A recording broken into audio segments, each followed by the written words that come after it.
Bonjour à toutes et à tous et un bonjour tout particulier aux femmes de MLK. J'espère que vous allez bien.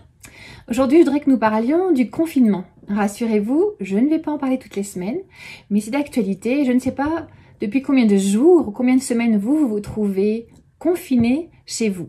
Alors, je trouvais intéressant d'aller regarder dans le livre des Actes la période de confinement volontaire que les apôtres ont choisi de vivre.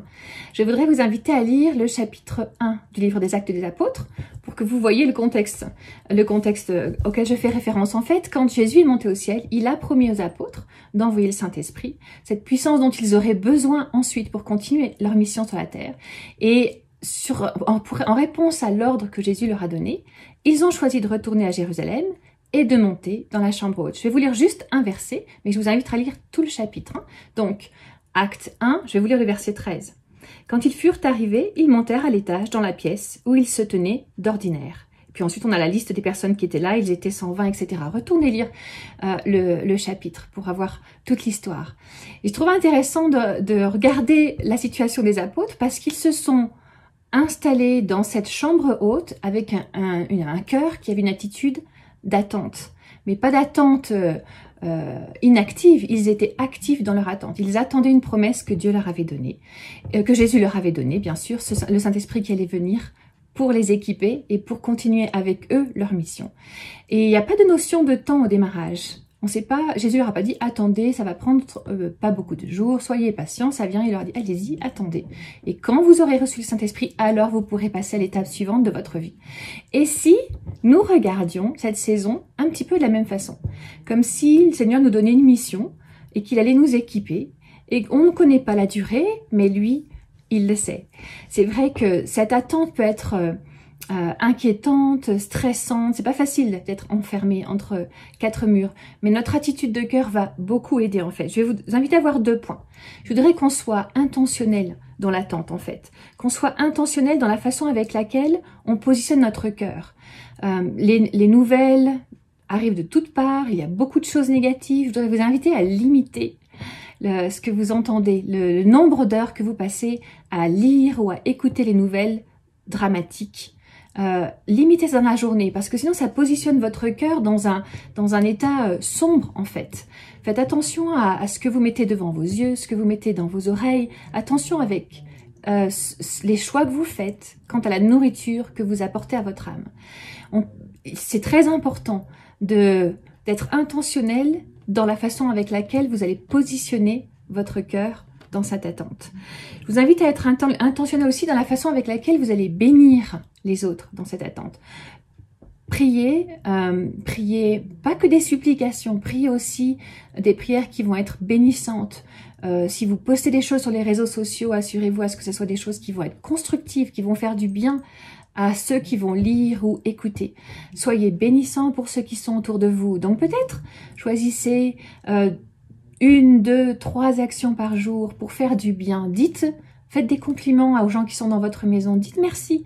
Dites merci à Dieu pour ceux qui sont avec vous, pour ceux qui vous aiment, pour ceux qui prennent contact avec vous, pour ceux qui sont connectés à distance avec vous. Il existe plein d'applications aujourd'hui qui nous permettent de faire des petites vidéos, d'envoyer des petits messages. C'est extraordinaire. On a un confinement plutôt facilité quand même. Mais choisissez d'envoyer, de donner des messages qui vont être bénissants.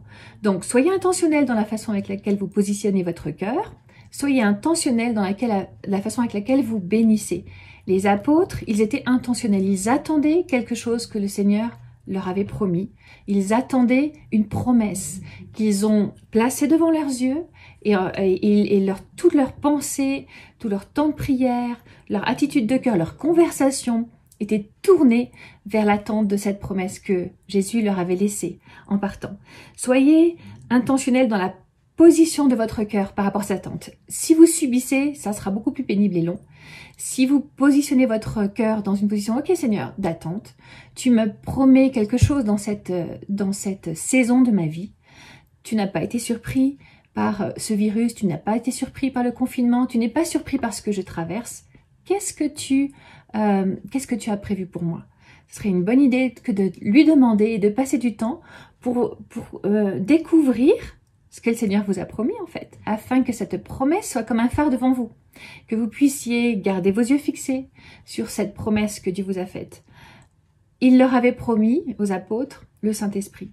Et au bout de 40 jours, la quarantaine, 40 jours, ça tombe bien, au bout de 40 jours, le Saint-Esprit est tombé sur eux. Il y a eu un mouvement de Dieu pour eux. Il y a eu une mise en action de ce que Dieu avait promis, de ce que Jésus leur avait promis. Dieu a envoyé le Saint-Esprit sur eux. Vous connaissez l'histoire, c'est une bonne occasion d'aller la relire, mais ces langues de feu sont tombées, il y a eu un mouvement de l'esprit. Et si cette saison de quarantaine mondiale, hein, parce que maintenant, combien de pays sont rentrés en quarantaine? Énormément. Nous aussi, au Colorado, on est rentré en quarantaine maintenant, officiellement. Eh bien, cette quarantaine mondiale, et si ensuite, il y avait eu quelque chose un mouvement spécial du Saint-Esprit dont tu es acteur, dont nous pouvons être acteurs. Donc cette attente, elle n'est pas passive, elle est active en fait. On peut être dans l'attente de façon active. Comment est-ce qu'on fait ça?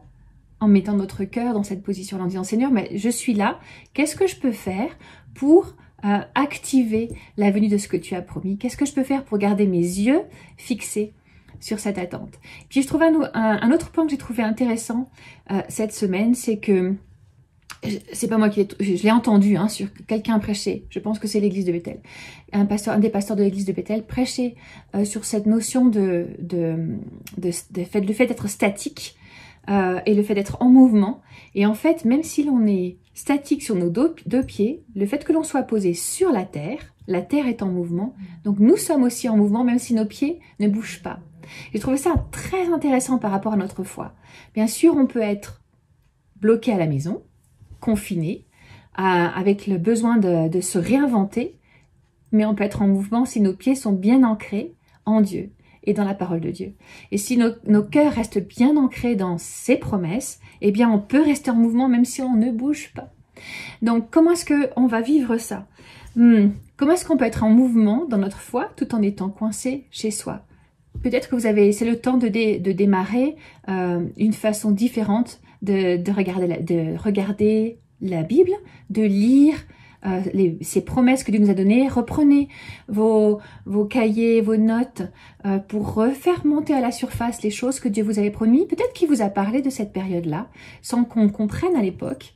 Peut-être que vous avez besoin de déclencher des nouvelles routines en famille avec ceux qui sont autour de vous, avec vos enfants, votre conjoint, avec les personnes qui vivent avec vous, ou bien à distance, parce qu'encore une fois, la distance de nos jours, grâce à Internet, elle est très raccourcie. Un clic sur un téléphone, un clic sur un bouton et on est connecté.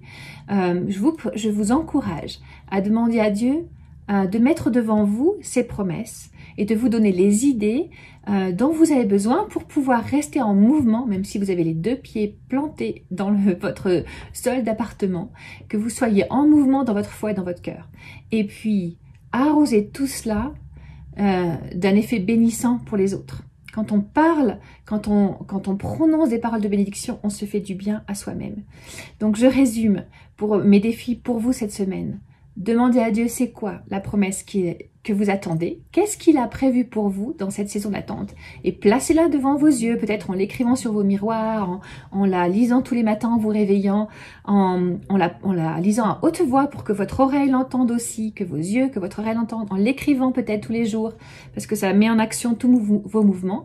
Demandez à Dieu qu'il vous montre la promesse qu'il a pour vous à la fin de cette période de confinement. Et puis choisissez d'avoir une attitude de cœur qui va être dans l'attente, dans l'anticipation, avec un cœur bénissant, avec l'intention de faire du bien autour de vous, l'intention de bénir et d'encourager. Et puis ensuite, soyez intentionnel dans les choses que vous mettez devant vos yeux, la façon avec laquelle vous nourrissez votre cœur. Envoyez-moi des petits messages pour me dire ce que vous avez fait. Envoyez-nous à toute l'équipe qui prions pour vous des idées, la promesse que Dieu vous a donnée. Comme ça, on s'associe à vous dans la prière. Et avec grand bonheur, on va voir arriver la fin de la quarantaine avec quelque chose de différent pour l'Église. Un mouvement de Dieu qui se mettra en place pour l'Évangile, en fait. Pour que la présence de Dieu dans le cœur du plus grand nombre se répande. Je veux qu'on puisse être associés à ce mouvement de l'esprit, même si nous sommes en confinement. Je prie pour vous, je pense à vous tous les jours, je vous aime très fort. À très bientôt.